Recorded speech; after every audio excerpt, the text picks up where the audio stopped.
If you can't stand from a chair 11 times in 30 seconds, a 7-year study of 1,702 adults says your body is already sending a warning most doctors never think to look for.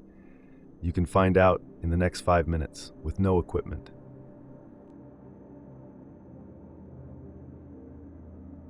Researchers at the Clinimex Exercise Medicine Clinic in Rio de Janeiro, the British Journal of Sports Medicine, and the CDC have spent decades validating quick, equipment-free physical tests that predict functional decline with striking accuracy.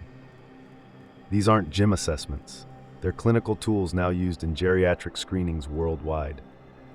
You'll take 4 of them today, score yourself against published norms, and leave knowing exactly where your body stands. Keep a pen nearby, your score matters. Find a standard chair with no armrests, seat height around 17 inches. Sit upright, arms crossed over your chest. When you hit start, stand up fully and sit back down as many times as you can for exactly 30 seconds. No pushing off with your hands. Count every complete stand. This is the CDC-validated 30-second chair stand test, and it directly measures functional lower body strength, the same strength that keeps you rising from a chair, climbing stairs, and catching yourself before a stumble. Research published in 2025 confirms the test shows excellent reliability with an intraclass correlation coefficient of 0.92 in clinical geriatric settings. Here's how your number stacks up. For adults aged 65 to 69, the published norm range is 12 to 18 stands for men, 11 to 16 for women. Scoring below 11 reps places you below the functional performance threshold used in clinical screenings. Go now. We'll reveal what your exact score predicts in the next section. Here is what the research says your number means, and this is where it gets consequential.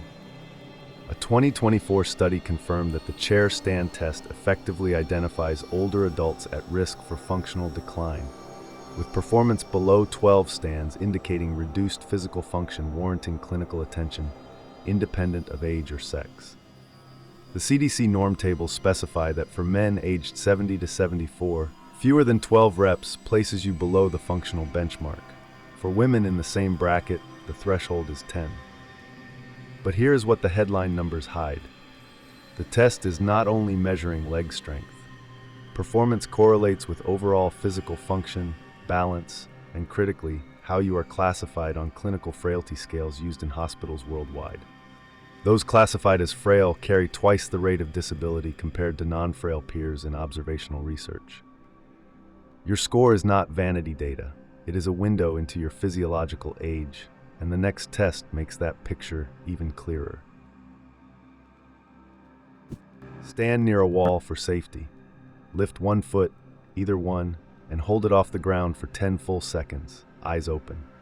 That is the entire test. A landmark 2022 study published in the British Journal of Sports Medicine tracked 1,702 adults aged 51 to 75 for a median of 7 years and found a striking pattern. Those who could not hold this position were associated, in observational data, with significantly worse health outcomes over the following decade, even after researchers adjusted for age, sex, BMI, and pre-existing conditions. Among all participants, 20.4% were unable to complete the 10-second hold, and this group showed a markedly different long-term health profile from those who passed. Researchers from the University of Bristol, who co-authored the paper, concluded the test merits inclusion in routine clinical health checks for middle-aged and older adults, and yet most doctors never perform it. The reason this test is so revealing connects directly to what the third assessment measures, and that is where the science gets genuinely surprising. You do not need a dynamometer for this. Make your strongest fist, squeeze hard, and hold for 5 seconds. Then compare how that felt to 6 months ago. Grip strength is the most rigorously validated biomarker of systemic muscle health in the gerontology literature.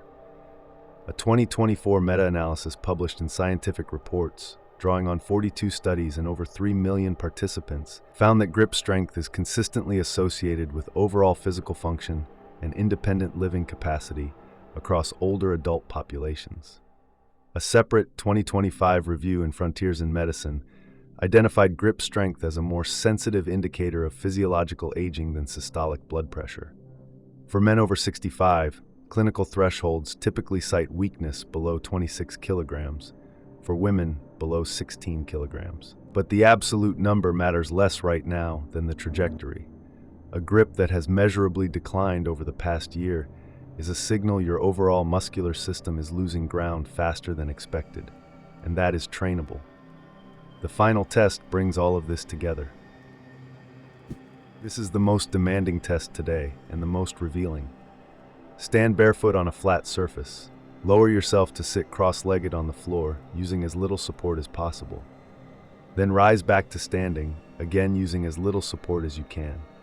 You start with 10 points, 5 for sitting, 5 for rising. Lose 1 full point each time you use a hand, knee, or forearm for support, and half a point for any visible loss of balance. A 2025 study in the European Journal of Preventive Cardiology analyzed 4,282 adults aged 46 to 75 over a median 12-year follow-up and found a strong association between low sitting rising scores and worse health outcomes across all domains tracked, with those scoring 0 to 4 showing a markedly different health trajectory compared to those scoring 8 or higher. The test simultaneously evaluates muscle strength, flexibility, balance, and body composition in a single movement, which is precisely why its observational associations are so consistent across populations. Fewer than 8% of adults over 55 achieve a perfect score. Where did you land? 4 tests, 4 data points. Now stack them. Researchers call this a functional fitness profile, and the science is clear that no single test tells the whole story. You can have strong legs and poor balance. You can pass the balance test and still carry low grip strength. What matters is the composite picture. Strong performers across all 4 measures, 14+ chair stands, a solid 10-second balance hold, grip above threshold, and a sitting rising score above 7, are physiologically tracking well ahead of their chronological age in every major functional domain assessed in the literature. Scores that fall short in 2 or more categories are a meaningful signal, not a verdict. The British Journal of Sports Medicine researchers specifically concluded that balance testing adds useful, actionable information that most people simply never receive. The question is never whether your scores are perfect. The question is whether you know them, because you cannot improve what you have not measured. And that brings us to what actually moves these numbers. Here is the most important number in this entire video. Research on balance training in adults over 65 has documented meaningful improvements in single-leg stance times after as little as 8 to 12 weeks of targeted practice. The chair stand test responds to progressive resistance training on a similar timeline. The American College of Sports Medicine's 2025 position stand on resistance training confirms that functional lower body strength adaptations are achievable at every age when training is consistent and progressive. Even grip strength, which many people assume is fixed, responds measurably to targeted hand and forearm loading in older adult cohorts. None of these tests are verdicts, they are baselines. The entire point of measuring is to give yourself a starting line. Retest in 10 weeks. If your chair stands climb by 2 reps, your balance hold extends, or your sitting rising score gains a single point, your functional age is moving in the right direction, regardless of what the calendar says. That is what aging well actually looks like. Not a perfect score, but a score that keeps rising.